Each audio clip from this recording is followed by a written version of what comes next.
This is episode 289 of the Gold Squadron podcast. I'm your host, Dion Morales, and today I'm joined by Marcel, Protect the Jedi, Manzano.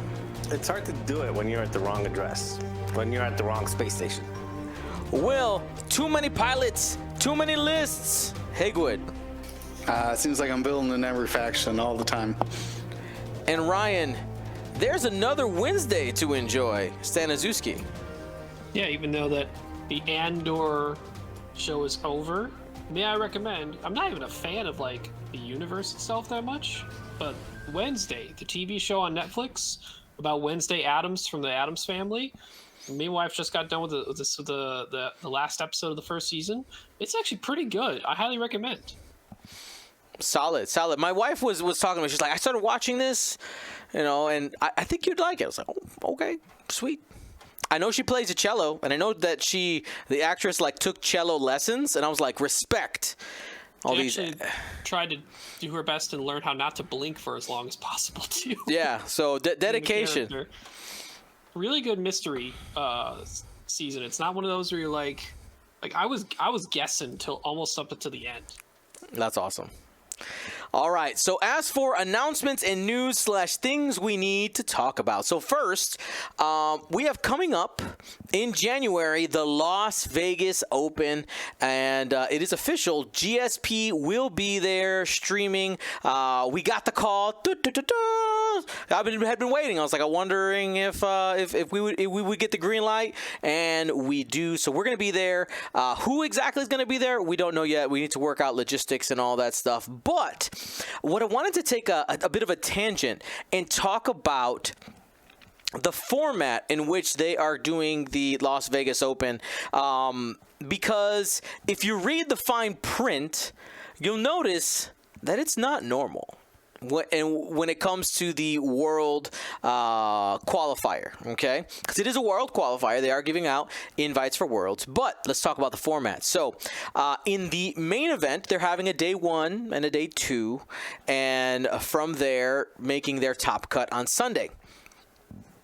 The top 3 players, notice how I said 3.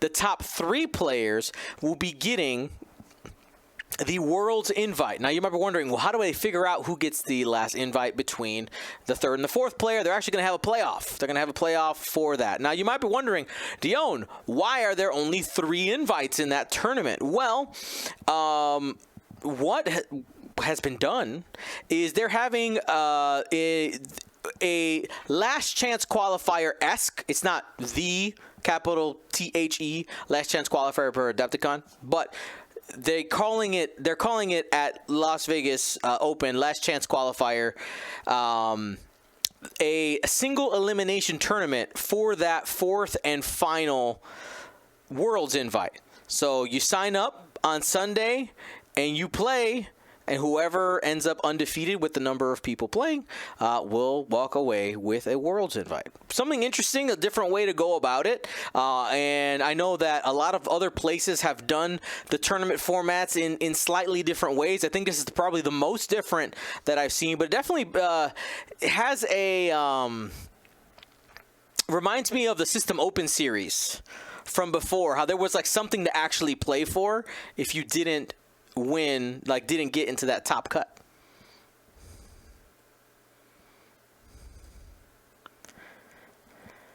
Silence.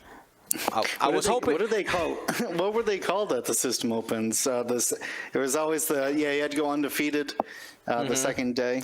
It was like a hyperspace jump tournament or something like that. Yeah, I think it was hyperspace, and it was usually hyperspace because the main tournament was extended, and then they would do a hyperspace. I think that was what it's called. I think it was just called a hyperspace. Yeah, hyperspace qualifier, maybe. Yeah, something like that. Yeah. Sure. I like the idea. It gives people a reason to stick around till Sunday.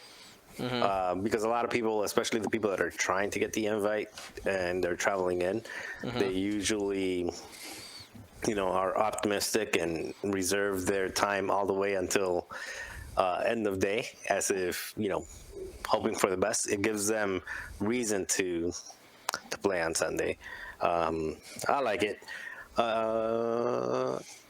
I wonder if they would, if you have to not have an invite in order to join. Just to no.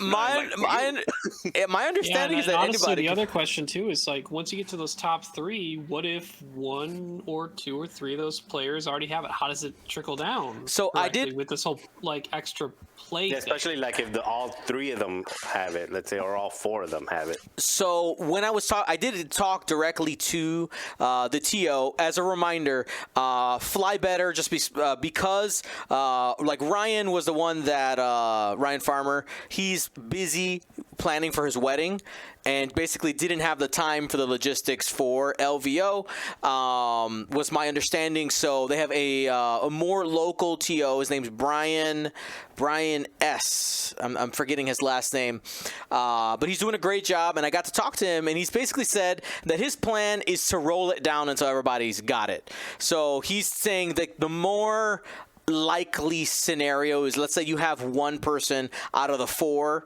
at the top 4 who don't have one out of the top 4 that already has an invite, then just the 2, 3, and 4 end up getting an invite, and the playoff is unnecessary. And after that, I think honestly they just end up winging it. You just kind of start calling people until whatever happens, because essentially if there were 4 invites available, you would do the same thing. You just kind of keep trickling it down until somebody ends up with that invite, because you don't want it to go to waste, right? You want it to make sure it gets used. So yeah, interesting. I'm excited to see what comes of it. But that does mean, especially for us streaming there, that during the final, there will be another game going on that has stakes. And what we've been doing at the last couple of events is that camera that we usually have pointing at the players, we've been pointing that to another table, and possibly during the final have another table to be able to peek over and see who's going to get that invite. But again, that's going to be played by ear depending on what's happening there.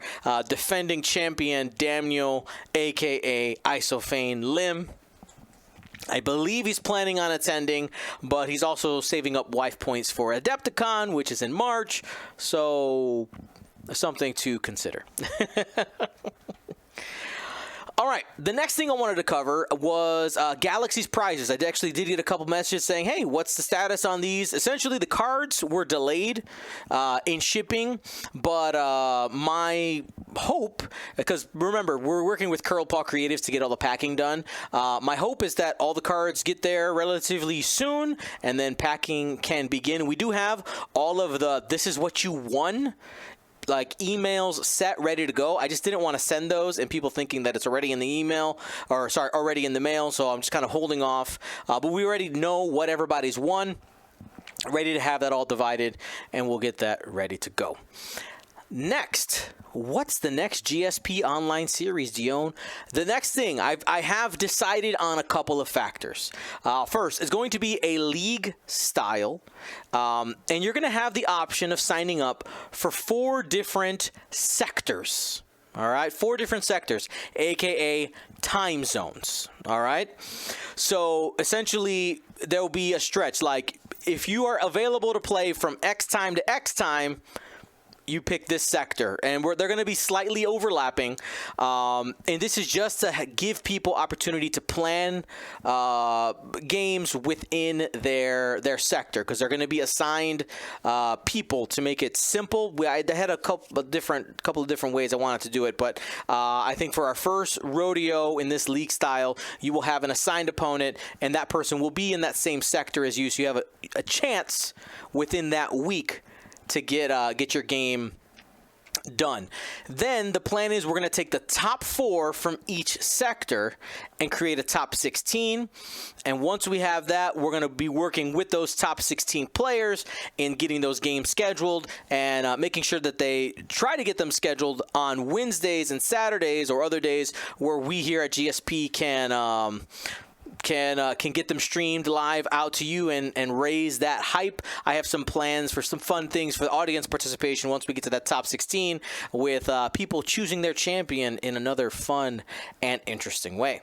As for prizes, it's still something I'm trying to figure out for sure. There will be a play for free option. You can absolutely play nothing, play all the way, be the champion. You did it. We're also going to have some essentially buy your own prizes type of things, and I'm also working with some of our partners right now to figure out some other things that I don't want to talk about because nothing's set in stone yet, but just so you know kind of where I'm going from there. Should be a great time. Looking forward to the participation. And before somebody asks it, yes, you can only sign up for one sector of the 4. You can't sign up for 4 to get 4 chances. I will have to go through and manually check this, of course, but hopefully we can have the honor system. Yes, Marcel? Questions. We had question times yet? Quite now. Quite now. All right. Time zones. Yeah. So the time zones is... It's when you can play. That's what I was going to say. So you're going to block out like UTC or UMC or whatever it's called, the game clock. Right. So saying from 0 to 6. Yeah, it's every 6 hours. Yeah. From 0 to 6, if that's your time slot to play, then that's your, and then 7, 6 to 12, et cetera, et cetera. Yeah, and I decided I've got to put that in big letters, that the understanding is that what you're signing up for is when you play. It has nothing to do with where you live, is when are you available to play. Because some people who, maybe you work a night shift and you would play during the day, like your daytime, there's different considerations. The goal is to make it as available as possible. Now, for our super competitive, people trying to find their edge, the reality is that you might be thinking, well, Dion, shouldn't I just try to play in whatever sector has the least number of people? Kind of the good thought, but the plan is no matter the size of it, we're playing 6 rounds. We're playing 6 rounds, even if there's 6 people. We're going to play 6 rounds, okay? No matter what. And that is a trying to set up an understanding of there is no advantage in being in any specific time zone, in any specific sector. It's all about you got to play your 6 games, and we're just trying to set up playable times for people. Does that make sense, guys? Pretty clear for a rough draft of this upcoming league? No, it makes sense. I mean, that's one of the biggest issues is that you might get paired up with somebody and they're only available a Saturday afternoon, right? But you're only available, you're working thirds, so you're only available during the week in the mornings. So making sure that you're getting those opponents can make sure that you can get those games in when you sign up for the league. Awesome. It's awesome. All right. And with that, we're going to go into our main topics of the day, our podcast brought to you by our Gold Squadron patrons. Thank you so much for your support. Now, I want to start by talking about the Siege of Coruscant. The pack came out last Friday. I got to play. Marcel got to play. Will, Ryan, did you guys get an opportunity to play that scenario yet? Not yet. Well, I have not. Nope. Actually, I haven't even gotten a chance to look at the rules yet, so brand new. Now, here is a quick note for the people. Today, we're not doing a full breakdown of it because we are making a dedicated video for the Siege of Coruscant. I have actually been editing it all day today. It's coming together really cool. It goes through all the steps of the scenario, all the rules is very concise, pictures and graphics and things, and you'll get to see the conclusion of the game between myself and Marcel. But Marcel, I want to ask an overarching question. Did you enjoy the scenario? Yeah, I had fun. And number 2, after playing it one time, do you think there's more playability in it outside of what we just did? Yes. I mean, I can go deeper into it, but yeah, I think you can play it more than once. I think you can play it. If it's the same two people playing it, I can imagine you being able to get maybe 5 games before you have to completely start changing up the. Maybe 4, between 4 or 5 games before you have to completely start changing up the rules a little bit and making up your own. But yeah, I think 4 games is about the max that I would do myself without any changes, because we played just with the standard loadout cards. We didn't go any customized loadout or anything like that. Yeah, and when I say changes, I'm not just talking about changes. I would probably keep the standardized. I'm saying changes. After playing it 3 or 4 times, we would know well enough. Like there's an optimal way to play it. Either that, or hey, let's add some additional shields here, or let's add, just start building out your own little homebrew, little just house inventing rules. your own little house rules in order to keep it fresh. But I would, in every scenario, I would probably not use the standard loadouts for it. I think that's part of the draw for it, because once you start bringing in things that are not included in the pack, then you get more into a different type of game, which is how can I abuse the rules and break the game? How can I break it? Yeah, so. Which that's in and of its own fun, right? So, but yeah, we played with standard loadout. If you want to see the conclusion of that game, you got to watch for that video. The goal is to have that video out. Let's see, this usually releases on Tuesday. I'm gonna say for Thursday would be the release, and it basically starts with this is how to play it, and it ends with this is what happened in our game. And it's not the full hour and a half that we ended up playing. It's all fast forwarded with some commentary on top of it. Hour and a half? It was longer than that, but I got home at midnight. I don't remember. It's all fast forwarded anyway, just kind of talking through what happened in the game. But it was a great time. So if you've played the Battle of Coruscant, the Siege of Coruscant, let us know how you enjoyed it.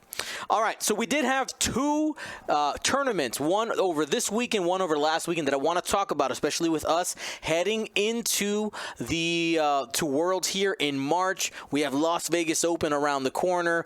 The meta is building. The meta is growing. We have to start analyzing, looking at what people are doing to figure out how we think these games are going to go. I want to start by talking about the Polish World Qualifier that happened 2 weeks ago. Let's go ahead and head over to that screen right here. Make some quick adjustments, and we should be good to go.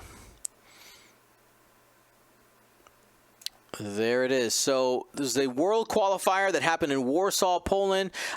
There was a player count of 82, so a great size tournament, and let's go ahead, start breaking it down. Our champion of the event, a name that is very well known in the X-Wing community worldwide, Fawn Langelan, flying a Galactic Republic list. Obi-Wan Kenobi with elusive, calibrated laser targeting, shield upgrade. Anakin Skywalker with crackshot R4P17 shield upgrade.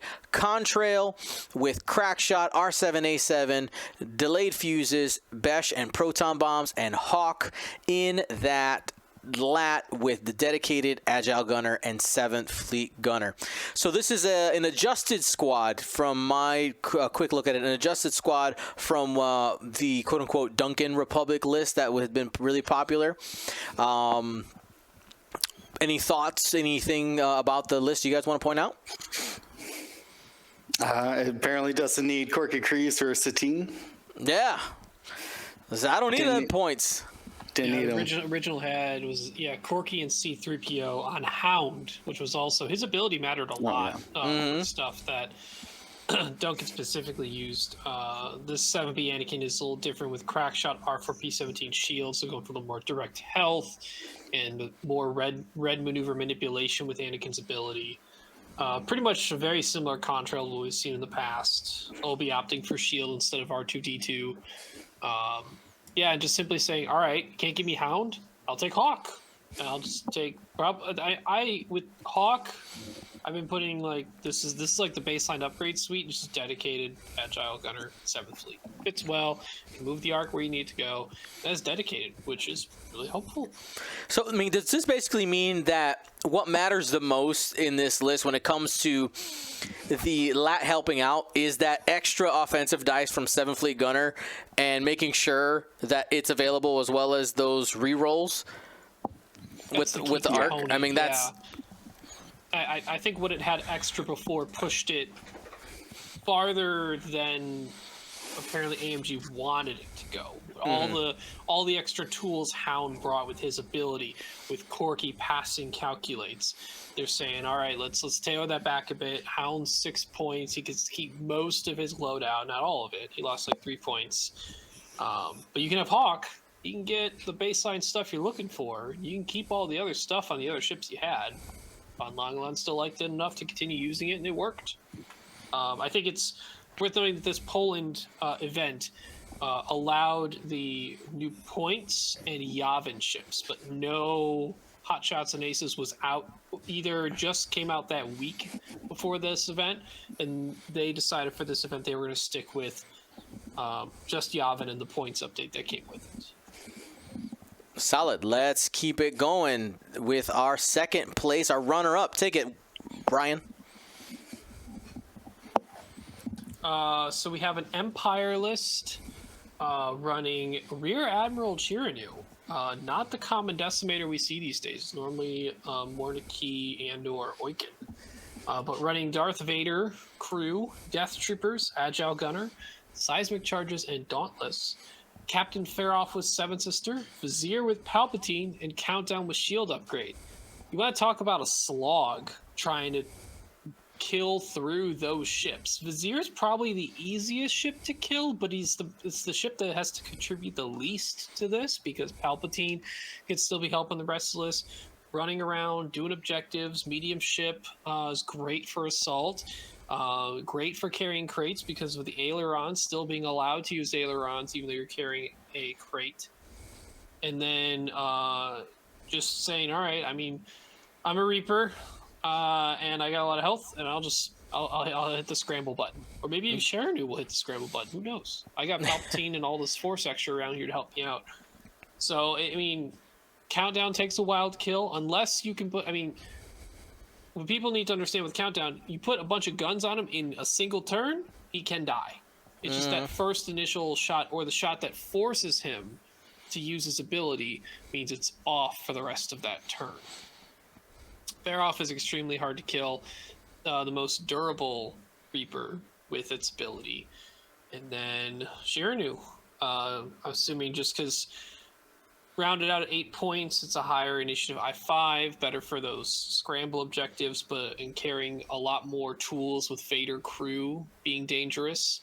And maybe just didn't find a good reason to say spend another point to put into making Countdown a 5-point ship versus and bringing Chiranu down to a 7-point decimator, right? So he opted to say, let's put more into my decimator and then less into my Countdown, which may have been a trap, right? You go for that decimator, but do you have enough guns the rest of the game to finish off any of the other ships in a meaningful manner? Mm-hmm. All right, let's move it on over. Marcel, take a look at our first top 4. This is Marius K. I think you say Krakovchik. Kylo Ren in the First Order with Hate and Proton Torpedoes. That is the silencer Kylo Ren, I assume, with the Proton Torpedoes. Commander Maurus, Cluster Missiles. Ember with Proud Tradition, Pattern Analyzer. Scorch with Shield Upgrade, and then Long Shot with Proud Tradition and Pattern Analyzer. That's 5 ships. All 5 ships have the potential to roll 3 dice. And there, I mean, it's a solid list. I don't think this is it's one of those lists where you take 5 pieces that can work independently, and there's no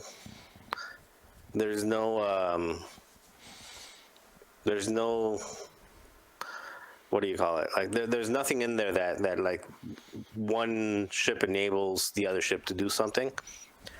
Probably the only one would be Ember, with Ember's ability shooting last. With everybody else being I-5 and I-4, you can just choose to shoot last with Ember. Other than that, there's really no other. I'm kind of surprised. I'm kind of surprised to see Longshot. Like, that's a TIE fighter that I tried to use very early on when it was released, and I always struggled to actually get that ability to go off. It gives you that additional die at range 3. Yeah.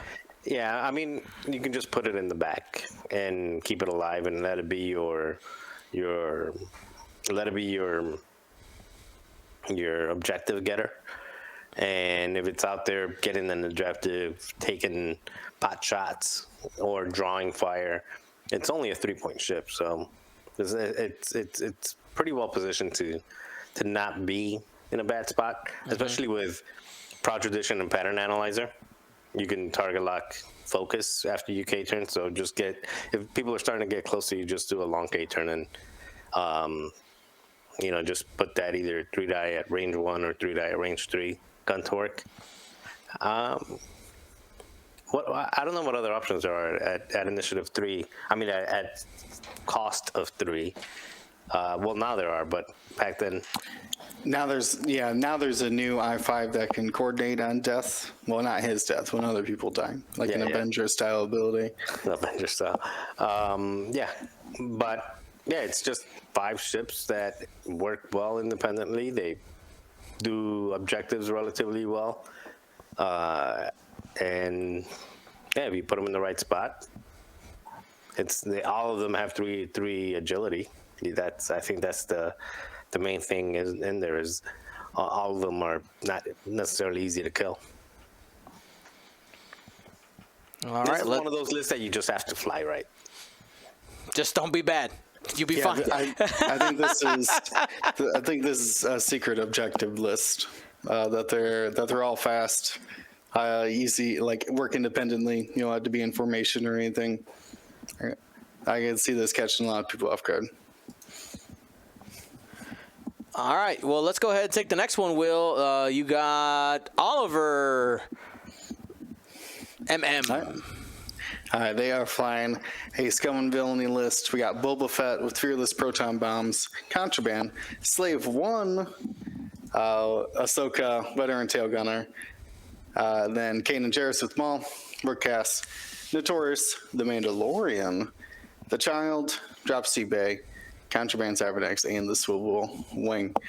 So very similar to what Cam Murray is flying, with Kanan protecting 2 big Scum ships. And the Vertcast with that Mandalorian and the Child, white reinforcing with essentially like unlimited force, adding the reinforced evades. So consistent to deal damage and to defend against. This one, is there what do I say? There is no difference for Marauder versus Slave 1 because they both get the Veteran Tail Gunner. Is that right? Mm-hmm. The Marauder, though, has the base ability to reroll 1 extra dice out of the back arc shot. Right, it's the reroll versus the crit. Yes. Okay. I was just saying, I'm glad someone's out there not running Marauder, actually running Slave 1 with Boba. But yeah, a very scary list. We've seen it. How Kanan protects those defensive Lars base ships, just point sinks. What's a Boba? 9 points these days. So 9 points in Boba and 7 points in Rick Cass can be a long time to chew through those guys with Kanan protecting them. All right, let's keep it going. So Michael Nguyen brought a Empire list as well. He's our first of our top 8 here.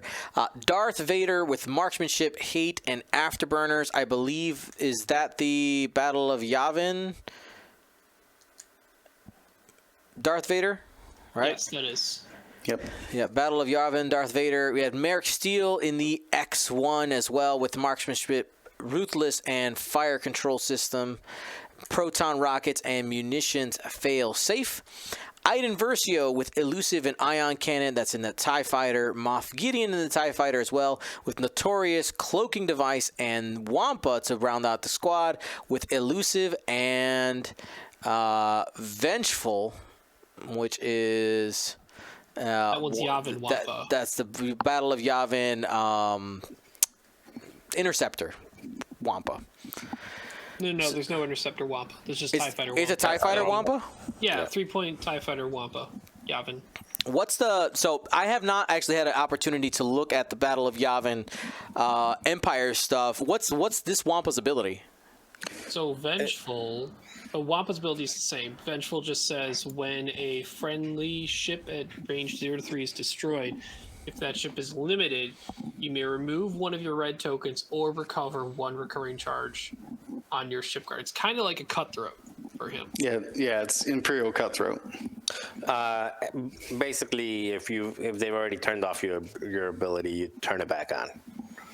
And Okay. it also gives you 4 health, so it's got a hull upgrade built in. Very vengeful Wampa. Don't kill his friends. He will be angry. Don't do it. Don't do it. All right, let's keep it going, Ryan. Next is Cornell, our next top 8 competitor. Yeah, Cornell running a separatist list. Start out with Django. Savage is the force crew of choice. We have the Slave 1 title of Veteran Tail Gunner. Proton bombs, the combo of contraband and false transponder codes, but opting for the talent to be trick shot instead of many other options we're used to seeing in these. Trick shot, I think we've only seen on Django in the past with electro chaff missiles, which I've definitely seen a decrease in use. Usually, right now, I would talk to you about a normal standard Grievous, but no, we do not have a Grievous in this list. We have a Sunfok with Ensnare, Predator, Elusive, and Targeting Computer. This means the rest of the list, we have, instead of a Hyena and 2 Vultures, we have 3 Vultures, all with Discord missiles, independent calculations, and grappling struts. So a very uncommon sighting of Sunfok that can still definitely wreak havoc on a lot of people's ships. Pretty good loadout, I think. The Ensnared Predator is kind of your base starting point in most people that bring Sunfok, but then after that, with 3 other points, a lot of people tend to go crack shot. I think Targeting Computer, when you have the opportunity to take those locks for those side arc shots, but also Elusive, helps his staying power a little bit. I tend to favor Enduring a little bit on Sunfok because the crits on Nantex can be so bad and just disallowing you to even use the ability of the ship itself. So I'd be curious to know if there were any games that Cornell had where he tractored his own Vulture for a barrel roll or boost out of an arc or to get a Discord missile off. To be a trick that I remember Paul Heaver doing back when he ran a old Nantex with a lot of drones list, using that tractor on his own friends. I mean, you could tractor somebody onto a Discord, just not an obstacle. I'd have to double check the timing to see if shooting the Discord is at the same time as Ensnare. I know. Oh, Ensnare's at the end of activation, and they're at the start of combat. But I guess you could throw them in, move them, and then throw the Discord at them. Yes, but would be the correct order. Unless there was a Discord out from the previous turn, which can happen. Sometimes, the buzz droids finish off nomming on a ship, and then it's just floating there. You put someone back on it, more noms. Yeah, this is definitely one where I wish I would have. It'd be nice to see Cornell play this list because normally you mentioned it earlier. Normally we see General Grievous in a list like this. To see Sunfok out there, like that is a conscious decision to do that. And definitely. 2 I-6 ships, 1 fire spray and 1 Nantex with a snare. Can't ignore it's hard to ignore one of them, but you gotta focus one of them out. Choose your fate. All right, let's keep it going here with Alfred Molfar Sosgornik. Marcel. Flying the Republic. I'm not going to try to correct you on that one. With Obi-Wan Kenobi, with elusive calibrated laser targeting and shield upgrade. So that would be the Delta 7 variety. Anakin Skywalker with crack shot, R4 P17 and shield upgrade. That is the regular ETA, I believe. Is that correct? Or is it the 7B? It's the 7B? Okay. 7B Anakin. Contrail with crack shot, R7A7, who is that the crit droid? With the crit droid, delayed fuses, Alpha 3B Besh and proton bombs, and then Hawk with dedicated 7th Fleet gunner and agile gunner. Quick question: so why is Hawk cheaper than Hound now? Like, what made the switch? Is Yeah, it just... Hawk is 5, Hound is 6. Oh, okay. Yeah. Yeah, that makes sense. And Hawk only has 12 loadout, Hound has 20. Hawk only has 12. Yep. Yeah, it's a The big 5 difference. point lats only have 12, Sicko and Hound. Okay, and he's got 20 points is a lot, but 1 point is also a lot to give up. One loadout. Especially when it's a ship that never shoots. Makes a Yeah. lot of people shoot better. But 6 points for a ship that never really shoots? Yeesh. Yeah, so it's still basically the it's very similar to Fawn, or is it the same as Fawn Long Long, or just very similar? I think it's upgrade for Looking upgrade. it over, it looks the exact same. Yep. Yeah, I mean, Maybe they're teammates. Yeah, it was a good list back then, and it's still a good list now. A little bit downgraded, but it kind of shows you, even if you downgrade it a little bit and it's still performing, it was pretty strong before. I mean, two double reposition aces in the right hand can win a lot of matches. Well, double reposition and double modded because of... Oh, yeah, that's also helpful with the force and the rerolls. Yeah, and then also one of them having an unlimited advanced proton torpedo, or actually it's more like a procket, an unlimited procket. Yeah. Not much to say.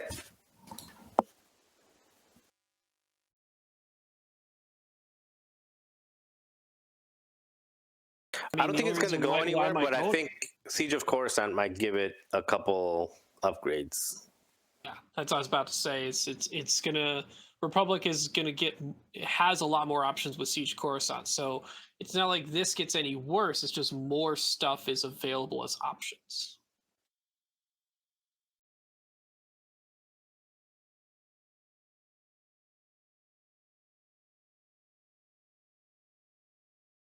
This is a first order list, has Muse and the TIFO fighter, automated target priority, and the shield upgrade. Long shot with Juke and electronic baffle. Static with elusive and Juke. Scorch with elusive and Juke. Midnight with fanatical, elusive, Magpulse, warheads, and shield upgrade. And then Commander Malorus with biohexacrypt codes. Tactical officer, General Hux, and a shield upgrade.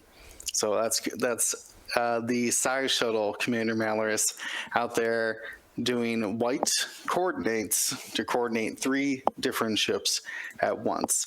This is how you're able to utilize these jukes, which is normally a card reserved for people getting free evades, like on full throttle ships, your defenders and your Naboo.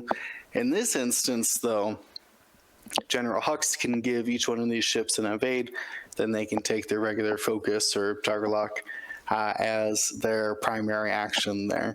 And I assume then, with Commander Malorus's ability to give them rerolls on blanks for a string, they can even just take the focus. So you get a double-minded shot with Juke as well.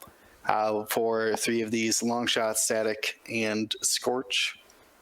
SAG can even spend both of them and make all of both the Target Lock and Focus to turn all their dice results into crits. It is weird to see so many Typho fighters in one list, and it's been a long time since we've seen multiple Jukes in a list be successful, because these are all mostly 2 attack dice ships. But interesting to still pull the Hux out of the bag, but when you're coordinated I5, it seems pretty good. All right, so that was our top 8 from the Polish World Qualifier. Quick shout outs to our other top 16 competitors who made the cut. Just want to take some quick peeks here. We do see a Rebel performance show up. We had Garvin, Wedge, Dutch, Arvel, Aaron Kraken squad. Trying to just take a look here. We did see Scum pop up again with a Q9, Cad Bane, and Boba Fett lists as well. Now we move on to PAX Unplugged. Now, my understanding, Ryan, from what you were saying, this had Battle of Yavin was legal. Hot Shots and Aces 2 was legal.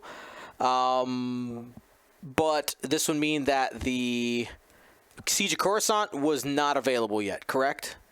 Oh, it was available. And legal? Oh, it's all legal. It's all. I'll make it legal. All right, cool. I just double check. They didn't care. They wanted it all. They wanted to see all the fun toys. It's all right. there. Full chaos. Looks like they had about 60 players available for this one. You know, I do feel a little bad. I got a bunch of tags from people saying, Dion, are you guys going to be at PAX? And I was like, I honestly didn't know what was happening. And that's just because, just to be direct, who's the TO at PAX Unplugged? Who is that person? I know it's, okay. Well, actually, hold on. Longshakes has this. Andrew Lewitsky and Zach Hood. Those are the names on the hosted by spot in Longshakes. All right, cool. Because if you remember, we went to PAX Unplugged 3 years in a row, but that's because we were working directly with Cascade Games and then Yeti Games after that, and then COVID happened right before the next one. So I just don't know whoever's in that group. If you want us there, hit us up. We could try to figure it out. So this is an unofficial event. So this is not a qualifier. This is just a good group of people hosting an X-Wing event. PAX Unplugged did happen last year by the same group of people, but it has not been anything official under the Asmodee banner.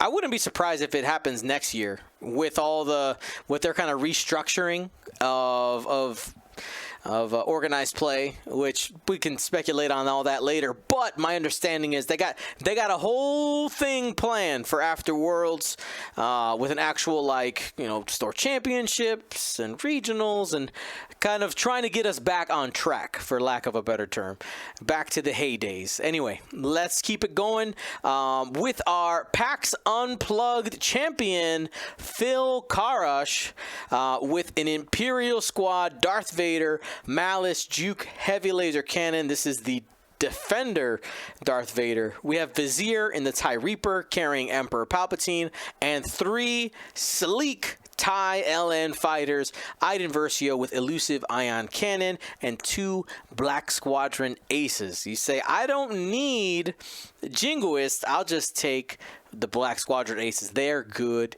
enough.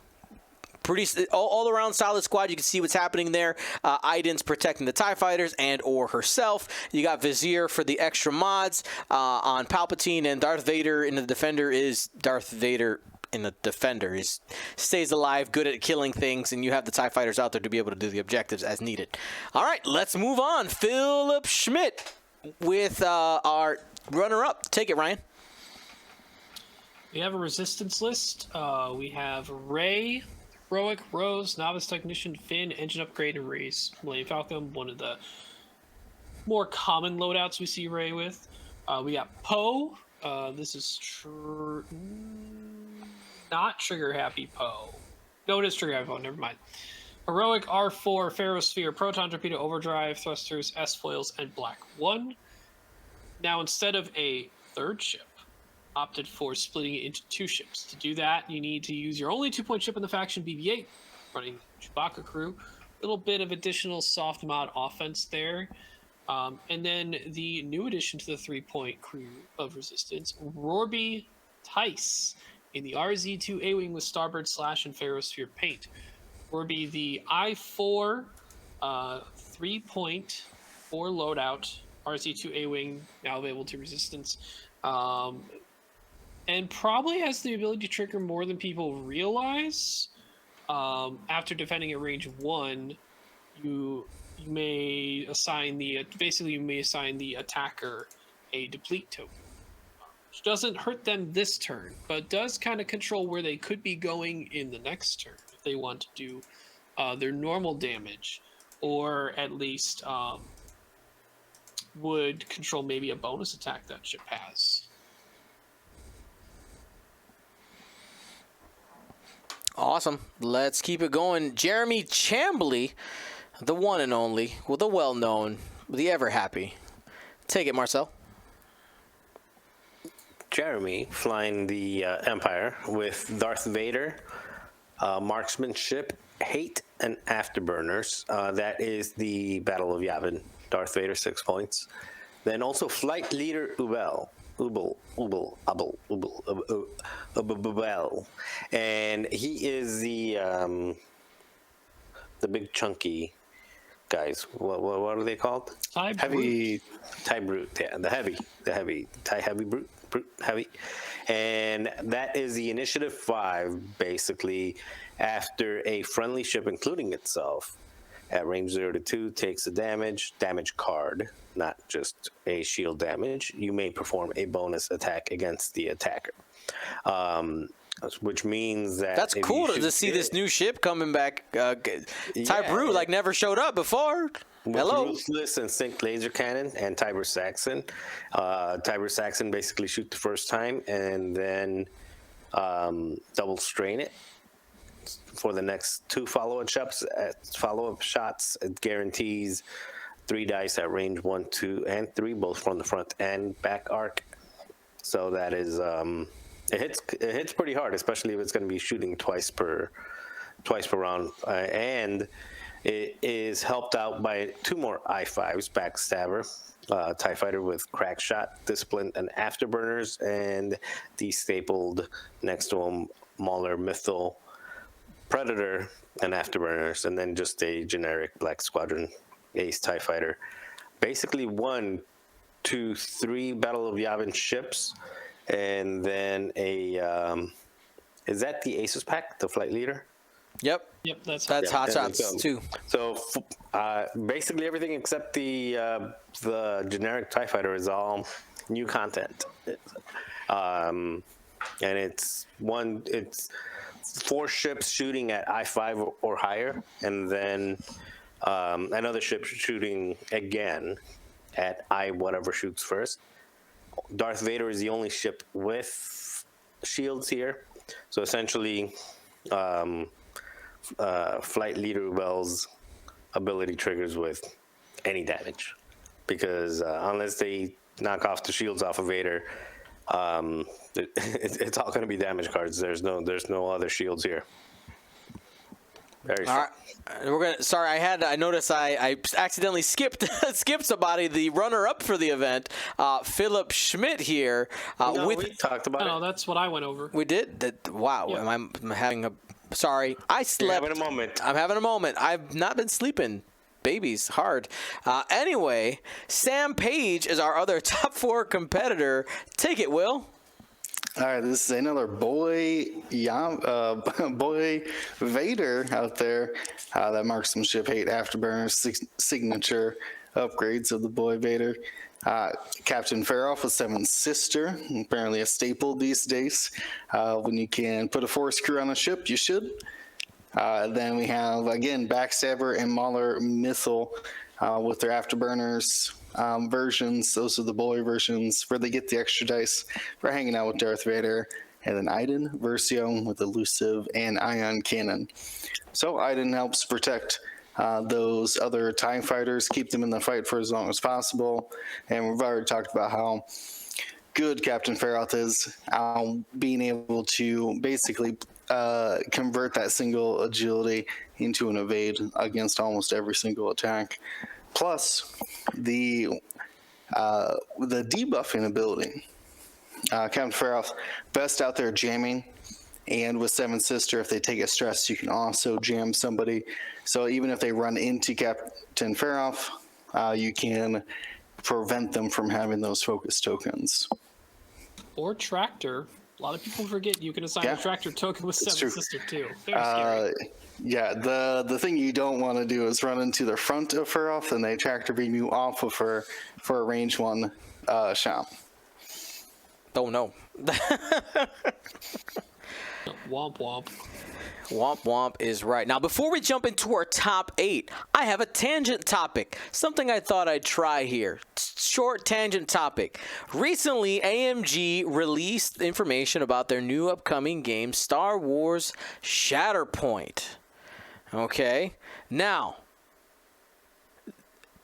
quick thought. Give me quick hits on your initial thoughts. We'll start with Ryan. Go. It looks really cool, but any game I've gotten into that deals with painting, I never end up finished painting anything. But I think with the lesser amount of models with more detail, I might just get people to. I just might have them commission it. So it's because it's skirmish size, not big army size. Marcel. Looks really cool. I'm interested for sure. Not interested at all. I mean, I don't play Legion. I don't play Marvel Crisis Protocol. But if my camera went bad, I barely see you guys. I think it's You're good. I started downloading something by accident. Anyway, I'm just not interested. Anything that has to do with assembly or painting, I'm not going to be involved. Will? Yeah, I mean, gonna preach to the choir here. The assembly and painting, which means I'm not going to get into the hobby side of it, though. If you got Star Wars, you got the Clone Wars era battles, I think I could play any game like that. I'm just not. Yeah, mine would be like on a simple basis. I still even have put together my Legion set yet. It's on the things to do list and it never gets done. Yeah, so I mean, I'm in the same boat. Honestly, it's a thing of time. I don't have the time, so I won't be able to play. But here is a question, and I don't know. I got into X. Imagine if you had to assemble X-wing. Good Lord, that'd be crazy. But here's a question: I guess here's more. I'm curious. I'm curious to know if it costs. If the price of painting, had them coming painted in some way, even if it's if coming painted and assembled is not worth it for them to, like, does taking away the hobby side hurt their money side? It actually does, yeah. But Does it we really? actually seen X-wing is a rarity. Extreme rarity in the tabletop world in having pre-assembled, pre-painted. A lot of what has been the most popular and enduring games, they endure through things like, I mean, not like we're expecting another pandemic. Please don't. But things that endure slumps of, like, maybe a game state or a rule set or things that are going on. Maybe just someone who's just like, I don't feel like playing this meta. These points are weird. My faction's not feeling too great. What endures through stuff like that and gets people to stay interested in it is the hobby aspect. It's theirs. It's their build. It's their look. It's their paint job. It's something they can work on that isn't just playing the game. So, like, if you have a lull in your local community and you don't have the ability to play, it doesn't stop you from being at home painting up a model. Which is true, but that's if you're into that kind of stuff, there's a group of people who are, and there's a group of people who are not. And at least for the people that play X-Wing, I think a good portion of them are not, but not all of them, because there's also a lot of crossover between Legion and Marvel Crisis Protocol and X-Wing. So there's some spillover. But that's that. For example, I've played and enjoyed lesser games. What I mean lesser games is games that are not as thought out, as put together, because they do have things that are already just set up, where you just grab it, you set up, you play, and you go. For example, I've played Magic the Gathering. It's called Planeswalker. Mm-hmm. And it's basically you just put a table out and you play 1v1, and you pick your side, and you got your miniatures and things like that. It's not a very complicated game. It's basically it's pretty rudimentary, but there's no setup. There's no I don't have to spend hours painting stuff. The models are unpainted. The minions are unpainted, and the heroes are painted already. But it's it's easy. You pick it up, you play it. Wait, were you talking about the game with like the brown tiles that you can stack on each other? Yeah, like a deck of hand. You had a hand deck. Yeah, you get a hand deck, and then you summon it up with your planeswalker. Is that what you're talking about? Yeah. Okay. Okay, I definitely played that planeswalker summoning game. But it's pretty. Again, it's not. There's not a lot of complexity to it. But and you play it once or twice, and then whatever you put it away. I'll play stuff like that if I'm bored and there's people coming around, versus me sitting around and painting stuff. And I think it's a different mindset. Like, people will occupy their time one way or another. True. Long way of saying I'm not interested. Yeah, I guess I wish and I wonder if a company would ever do this. Maybe AMG thoughts. What if they released 2 versions? What if they released like the painted core set, and I'll pay a tax for it. That's fine. The painted tax. So me and James we were talking about it a lot on Wednesday, because there was a couple days after Shatterpoint came out. Yeah. And like the overall estimate was like twice, it was like 75 to twice the amount I would easily play. Yeah, to have it done just so I can just pick it up and play a game with my friends? Yeah. Absolutely. For sure. Because our comparison was like a gauntlets are about $60, or huge ships about 100 or so, right? Mm-hmm. Like, would you buy a huge ship for $50 if you had to paint it and assemble it? I'm sure some people would, but I wouldn't. No, I would never. I will pay $100 for that. Being complete, though. But I just don't think that's like you said, like X-Wing floats that line of like, is it a model? Is it an action figure? Whatever you want, or is it something to just play a game with? And I guess that's the difference of like. Well, you went to Star Wars Galaxies, right? You built your own lightsaber. Yeah. You customized it and all those things. Yeah. But like if you just went there and just like okay, here you go, here's your lightsaber, and just like you just open it up and that was yours. You didn't have any choice in it. That's an experience. I guess you're right. There's some people who are there to buy the experience. I guess I want to buy a game. I want to buy a game that I can play with my friends. Yep. I don't want to buy an experience. The experience I want is playing a game with my friends, not being in a room painting alone. Is what that's what not you don't me. want to do. It's not. I agree. It's obviously it's not our target. We're not the target audience for it. Yeah. My first experience of tabletop gaming, when I first started playing X-Wing, I met this guy in Romeoville, is where I was living, out in the west suburbs, and he lived around the corner. And he's like, hey, you play. We met at X-Wing, like one of the events early on, like in the first 2-3 months that I started playing. He's like, hey, come over, we'll play some X-Wing. And I went to his house, and in his basement, he showed me his army game, whatever the army game. It's one of those popular army games, like battle tanks and stuff like that. And he had so much stuff, and he had like all the stuff to build it and kit it. And I'm like, man, this looks like really amazing. He had like the custom made trees and all these other things. He's like, yeah, I've spent around $2,000 on it, 2 years painting this stuff. It's like, I'm really invested. I said, well, how many games have you played? None. I'm still finishing up my first army. I'm like, what? Yeah, I mean, I was like, maybe that put me in the wrong foot. But he's like, he's several $1,000s in, 2 years of painting and modding and everything like that, and yet to play his first game. Yeah, because his army is not complete. I'm like, what? That's not the game he's trying to play, though. The game is having a great army.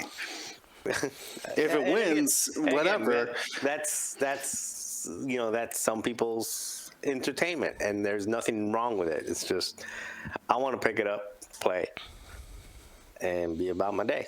Yep. And like, to respond to the first time caller, I know he says you only have to paint/build a handful of models. You're not making an army like you would have to with Legion. Even if it was just one, to be completely honest, like, oh, you just have to paint this one thing. I'm not interested or have the time. Like, my time is at such a premium that it's like, if I have time for gaming, I want to play a game. Like, I don't think that's going to, not being able to model it is going to dissuade any of us from playing it, though. Like, if you're gonna just let me play with a beautiful painted Grievous that you have done up, sure. If somebody sends me a set painted up, I'll play Shadow. No, I mean, like at the game store or something. But sure, I mean, either way. Listen. You know what? I'll put it out there. If somebody is willing to do a set, I'll pay double retail for if it's just done. If it's just done, double retail. All right. I'll put it out there. It looks cool. I'll play, but it has to be. What is your opinion of it being only Clone Wars right now? I mean, it makes sense that they start with only Clone Wars because you have the most amount of like skirmish makes sense in that. Skirmish doesn't quite make sense in the Rebel era. You only have like Tarkin, Vader, Emperor, and then you have to go into bounty hunters. Yeah. Exactly. Scum and Villain, he just gets ginormous. Like, you get an ATST. The Imperial roster runs thin quick. Exactly. So, anyway, there's our tangent of the day. Let's get back into it. We got Paul Heaver with our top 8. Paul Heaver with General Grievous. By the way, we're talking about PAX Unplugged. Brought General Grievous with Outmaneuver Impervium Plating Solus 1. That's in that Bulb Lab. Then we see our first appearance of Dirge. That is one of the Rogue Starfighter pilots. Then one of the new ones. Has proton cannons, Contraband Cybernetics, Engine Upgrade, and Xanadu Blood. Then rounding out, we have DIS-T81 with Outmaneuver Afterburners and Contingency Protocol. That is one of the Siege of Coruscant Tri-Fighters, which I did get to play when we played the Siege of Coruscant. Watch out for the video coming out on Thursday where we talk about how to play it and the squads that we brought. And last but not least, we have Count Dooku with Malice, Rolling Anger, and Scimitar. I did not get an opportunity to play with Count Dooku in that game. I won't say why, but it just didn't happen. We didn't have that ship available. We'll just put it that way. But pretty cool to see this Siege of Coruscant pilot make it into the top 8, especially with such a respected player. What were you going to say, Will? I'm shocked that you didn't play Nuku. It just didn't come up. But I don't. It worked out for your benefit. Listen, we don't. No No spoilers. spoilers. No spoilers. It just didn't happen. That's all I'm saying. All right, but anyway, let's keep it going. Let's take a look at Paul Braggins with another Resistance appearance. All right. Paul has Jarek Yeager in that fireball. He's got heroic marksmanship, mag pulse, targeting computer, failsafe, and the title. So being able to take locks and shoot those mag pulse warheads at initiative 5. Great way to debuff at such a cheap price at only 3 points. I got 9 nub with heroic pattern analyzer. R2HA, is that the Predator reroll droid? If I'm not mistaken. R2 ha. R2. I don't know what R2 ha. I don't know if that is. I think it's R2D6 is the one I'm thinking of. It is while you defend, if you may spend your lock on the attacker to reroll any number of your defense dice.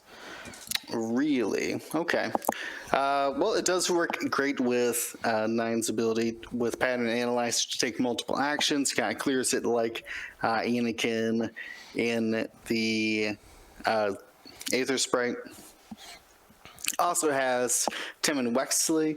This is Heroic Optics R6D8. That's the reroll droid. As foils JMV, of course. Zay, that's the new one with Heroic and M9, the droid that lets you lock another ship and then it gets rerolls.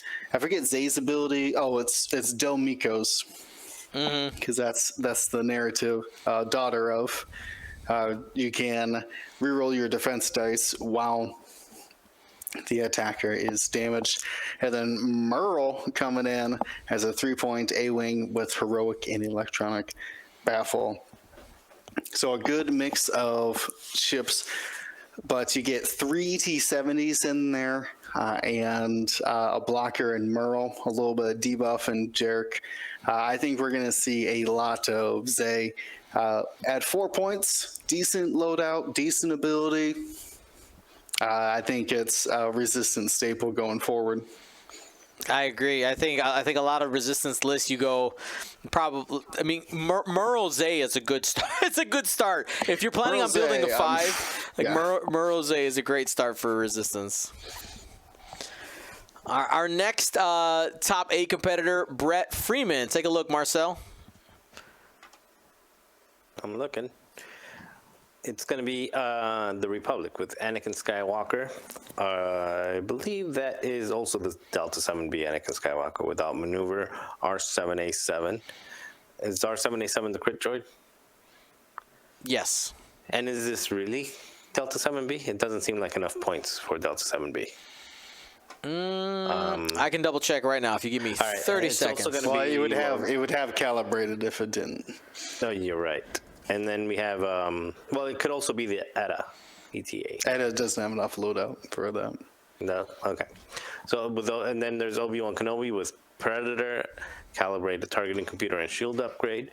Adi Gallia with Patience, Predator, Chopper droid, and calibrated laser targeting. What is Adi Gallia's ability? Adi Gallia's ability is... There you go.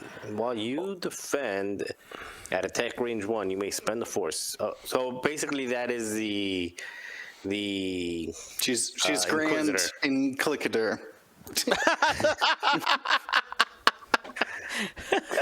And click. she's Grand Inquisitor and click at the same time. Okay, got it. Yeah, with 2 force at 5 points, and then finally closing it out with Nimbus class Starfighter, click R3 astromech precision, ion engines, and Alpha 3-esque instead of Besh. Yeah, I mean, 1, 2, 3, 4. I mean, that's an interesting list, actually. I don't know how I feel about it, but obviously it did good.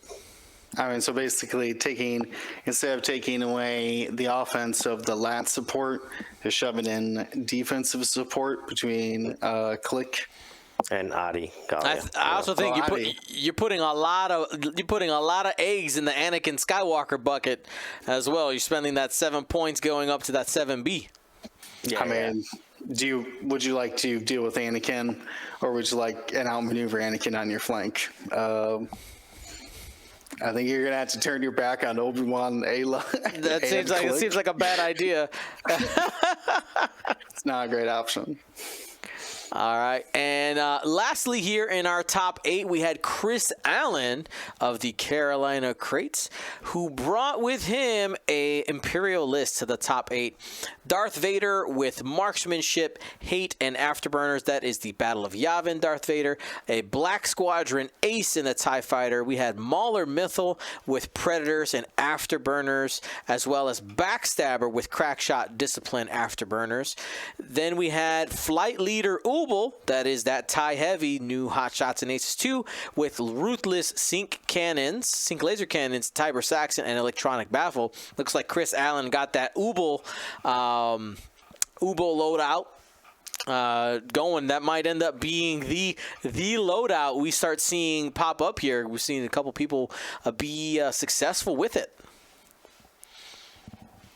So that was our top cut of PAX Unplugged. I just want to take a quick kind of scroll through here if we see any other Hot Shots and Aces 2 pilots pop up. We see Zay again, Dirge again. Where are you at? What I'm not seeing is any tyrannies, which is sad. I think the it's first- Yeah, potential. no Tyranies, no Hondos. Yeah, no tyranny, no Han, and no Lando. Yeah. Yeah, it's like the competitive players don't want to have fun. Oh, there's one right there, but All the way, it's then it's gonna be 28th place. yeah, I think I played against them in TTS leading up to this because I played against that exact same list. Shout out to And Chris he said he Daniel. it might have been him, but yeah, they were practicing for PAX with that exact same list. Yeah, Tyranny plus 5 TIE Fighters. Just makes sense. You still get a 6-ship list. All right, it seems like the one that I'm seeing the most pop up is Dirge. He's a 4-point T70 in 2 different factions. I mean, there's Tycho right there. Tycho. Yeah, no composure Tychos. I thought we were supposed to bend to Tycho's will here. They didn't load them out correctly. Well, and this is one of those things when you have your first weekend with something like a whole you got this PAX. We have a lot of cards to go through. I'm with you, Marcel, in saying that I'm kind of surprised not to see Tyranny pop up more. May have been matchup reliant, but I'm interested to see which of these pilots percolate to the top. I mean, we haven't talked about the Resistance and the First Order, but to me, that Tyranny doesn't add a lot. It's such a big debuff, but it doesn't help your squad at all.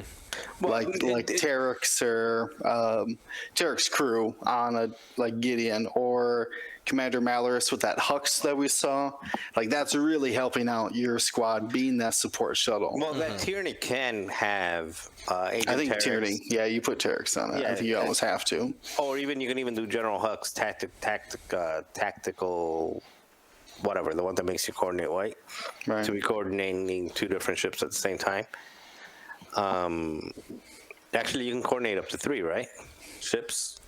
Hux is 3, but they all got to be stressed. They all take a Yeah, stress. which is fine. I mean, you can have it the most part, with, yeah. 3 silencers, or actually with that one with the 5 TIE fighters or 4 TIE fighters, whatever it was. 5 TIE Fighters and the 5-point shuttle, yeah.